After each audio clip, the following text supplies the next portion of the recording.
Alhamdulillah memasuki surat Al-Insyirah. Boleh namanya Al-Insyirah, boleh pula namanya Lam Nashrah, boleh pula namanya Asy-Syarhu. Yang penting suratnya sama.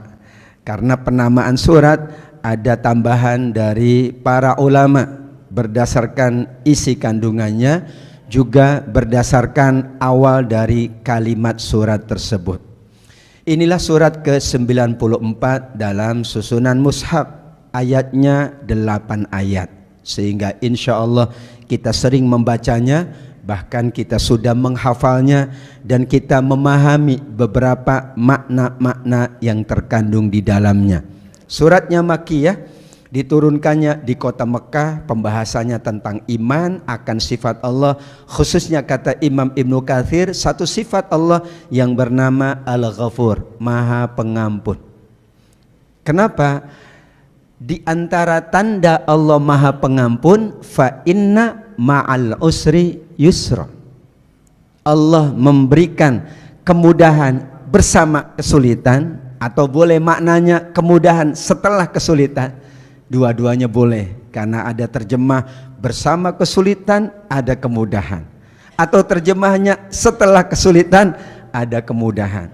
Karena bisa jadi kesulitan itu atas dosa kita, kesulitan itu mungkin karena kita bersalah kepada Allah, maka kita mohon ampun. Kalau Allah sudah mengampuni, maka insya Allah tinggal kemudahan-kemudahan. Inilah penegasan akan nikmat Allah yang diberikan kepada umatnya, yang dahulu Allah pernah berikan kepada Nabi.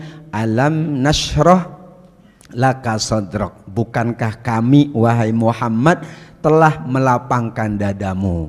Kalau ingin engkau selalu lapang dadanya, tenang hatinya, maka perbanyak baca alam nashrah. Kalau belum tenang juga, belum lapang juga, baca lagi. Belum juga tenang, belum lapang juga, ada masalah di hatinya. Karena harusnya alam nasroh laka sodrok, hatinya tenang, hatinya lapang, jiwanya tenang. Kalau belum juga ada masalah di dalam hatinya, berarti kita perlu lagi membersihkan hati kita melalui zikir, melalui ibadah, melalui amal-amal soleh, insya Allah. Selain itu, surat ini oleh Nabi dijadikan pengingat bahwa setiap kesulitan itu pasti, bahasanya pasti ada kemudahan. Hanya kemudahan datangnya kapan, wallahu a'lam. Tapi prosentasenya menurut Nabi lebih banyak kemudahan dari kesulitan, persentase. Lebih banyak kesenangan daripada ujian, persentase. Karenanya dari surat Alam Nashrah ini inspirasinya adalah kita berusaha meyakini surat ini melapangkan hati Nabi Muhammad, berarti melapangkan hati kita. Surat ini diyakini oleh Nabi, bersama kesulitan ada kemudahan, kita yakini pula. Maka berarti kita sudah mentadaburi surat Alam Nashrah ini dalam kehidupan kita, insya Allah. Hadirin wal hadirat rahimakumullah.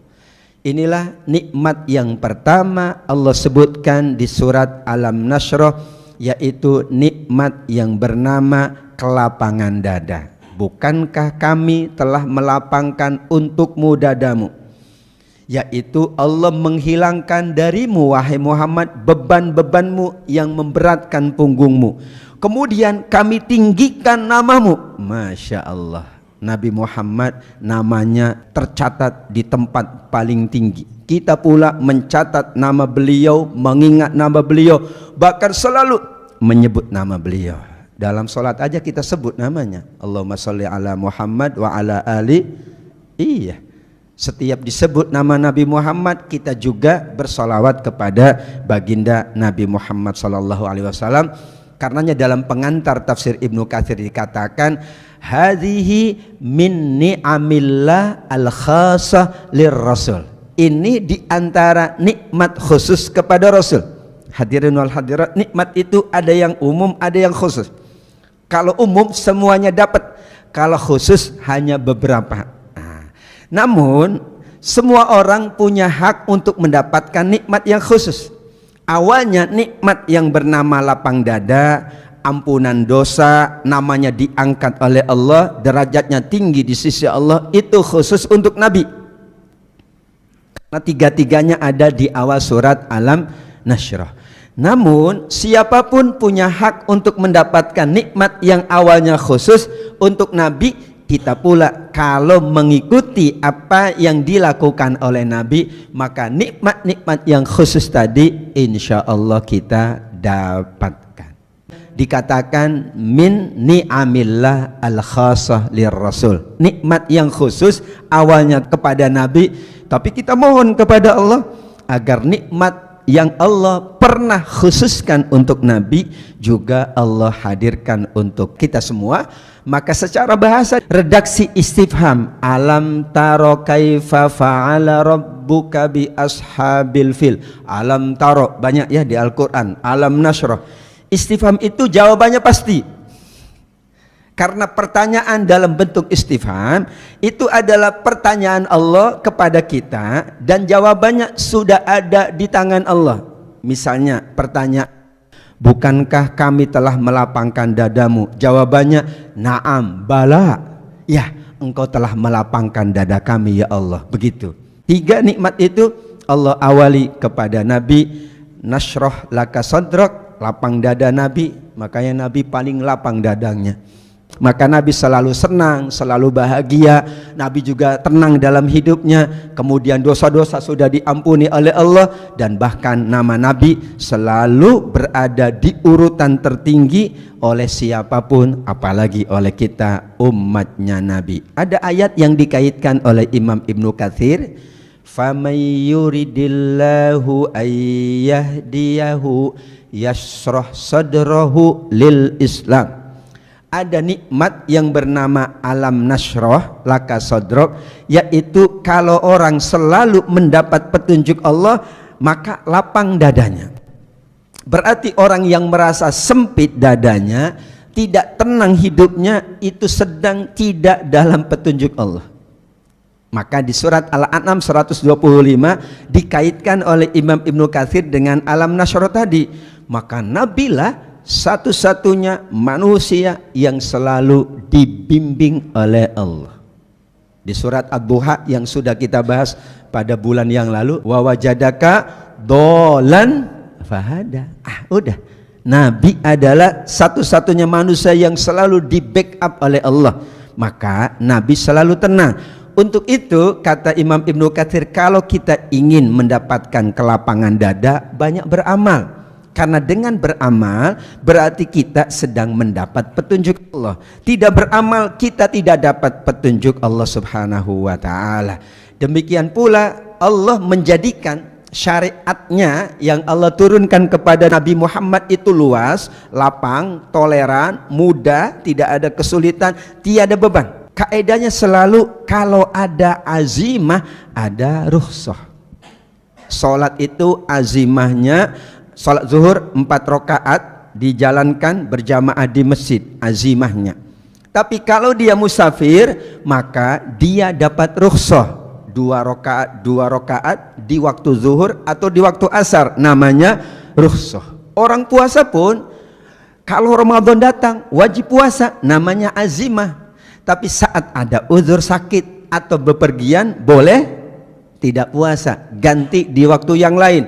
Enggak mampu ganti, pada ujungnya ada bayar fidyah. Itulah namanya alam nashr.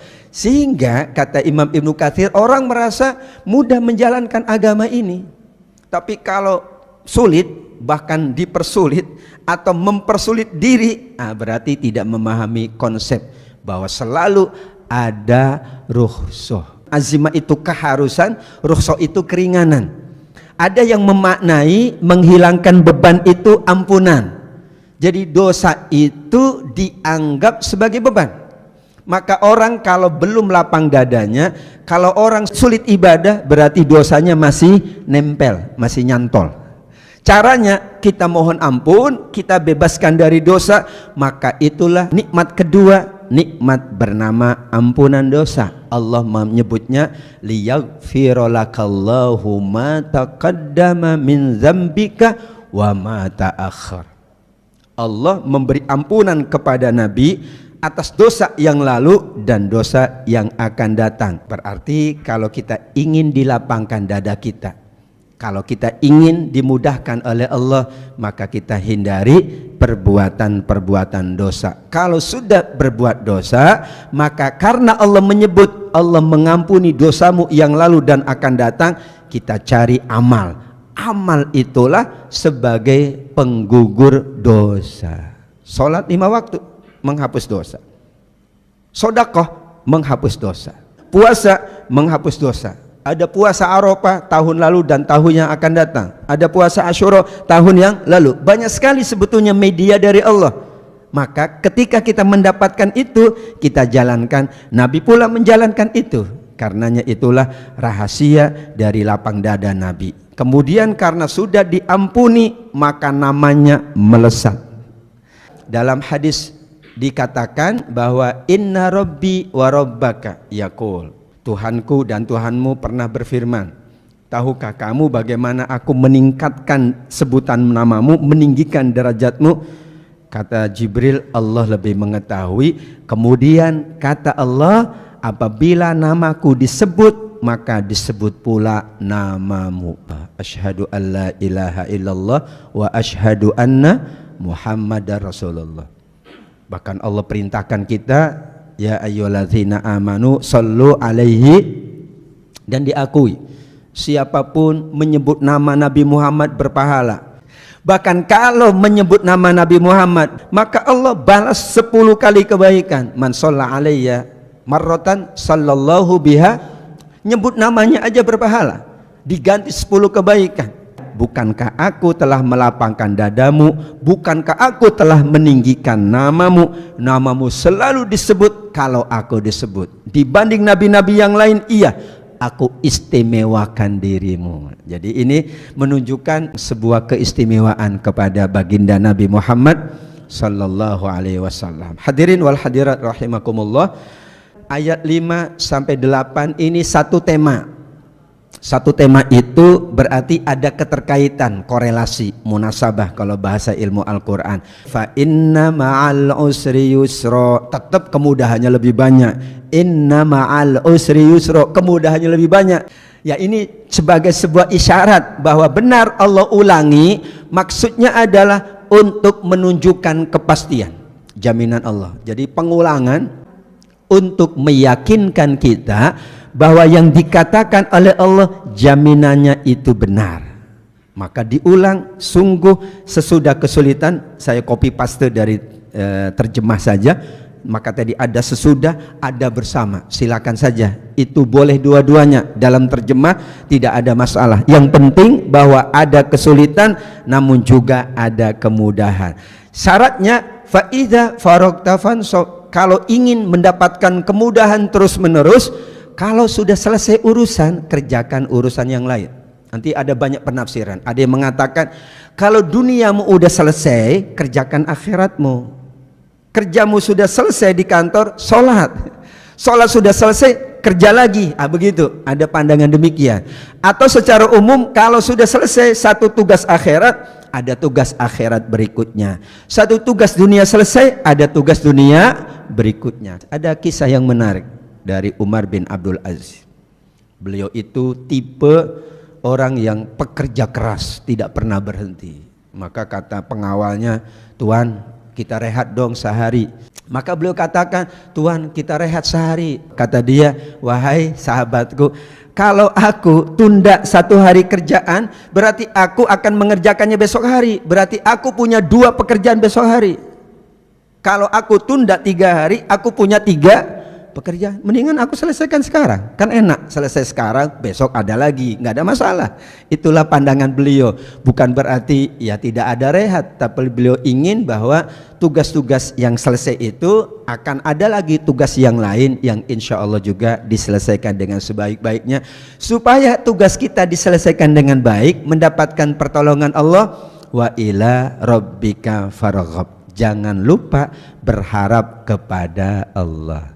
Berharap Allah mudahkan, Allah ringankan, Allah lancarkan, Allah beri pertolongan, dan Allah balas dengan balasan dunia dan balasan akhirat. Karena semua amal ada balasannya. Kita mohon Allah mudahkan, lancarkan, Allah balas di dunia dengan kenikmatan-kenikmatan, keberkahan dan kebaikan. Allah pula balas di akhirat dengan pahala. Jadi kalau tidak dibalas di dunia berarti Allah simpen nanti. Tapi kalau dibalas di dunia tetap akhirat dapat. Itu hak Allah Subhanahu wa taala. Nah, Imam Syafi'i mengandaikan bahwa berharap itu adalah salah satu media agar dimudahkan. Kalau tidak punya harapan, sulit Allah berikan kemudahan. Ya Allah, hamba berharap dari pekerjaan ini. Nah, kalau banyak harap kepada Allah, itulah makna faiza farogta fansob wa ila rabbika. Terakhirnya kepada Allah engkau berharap. Jadi harapan-harapan yang kita panjatkan kepada Allah, yang kita sampaikan kepada Allah Bapak Ibu, itulah salah satu dari media kemudahan. Bahkan Allah senang dijadikan sebagai harapannya, pengharapan kita semua. Itulah makna faidza faragta fansob wa ila rabbika fargob. Syaratnya kerjakan dengan sungguh-sungguh. Apabila telah rampung urusan duniamu dan kesibukanmu, maka bulatkan tekadmu untuk ibadah. Bangkitlah menghadap Allah, curahkan hatimu, ikhlaskan niatmu beribadah. Jadi kalau dunia udah selesai, jangan lupa ada urusan akhirat. Atau jadikanlah niatmu dan harapanmu hanya tertuju kepada Allah, wa ila rabbika farghab. Itulah tadabbur kita dari surat Alam Nashrah ini. Banyak sekali hikmah-hikmah, pelajaran-pelajaran, dan tentu kita sangat yakin tidak mungkin Allah menurunkan satu surat kecuali untuk kita baca, kita renungkan, dan kita amalkan berdasarkan petunjuk dari Allah Subhanahu wa ta'ala. Mudah-mudahan kita selalu diberikan pertolongan oleh Allah, kemudahan dengan kita beribadah, menunjukkan amal soleh kita dengan memperbanyak amal. Allah berkenan untuk menjadikan kita orang yang hatinya, lapang dadanya, dosa-dosa kita diampuni oleh Allah, nama kita diabadikan oleh Allah, diingat oleh Allah, serta nanti orang-orang setelah kita mengingat nama kita dengan kebaikan-kebaikan. Amin ya rabbal alamin. Wallahu a'lam bishawab. Demikian jamaah yang dimuliakan Allah, apa yang dapat kita bahas pada kesempatan siang yang baik ini. Terima kasih, jazakumullah khairan kepada seluruh pengurus, seluruh jamaah yang hadir, memakmurkan masjid kita ini, sekaligus kita juga mendekat dengan Allah setelah kita bekerja. Wassalamualaikum warahmatullahi wabarakatuh.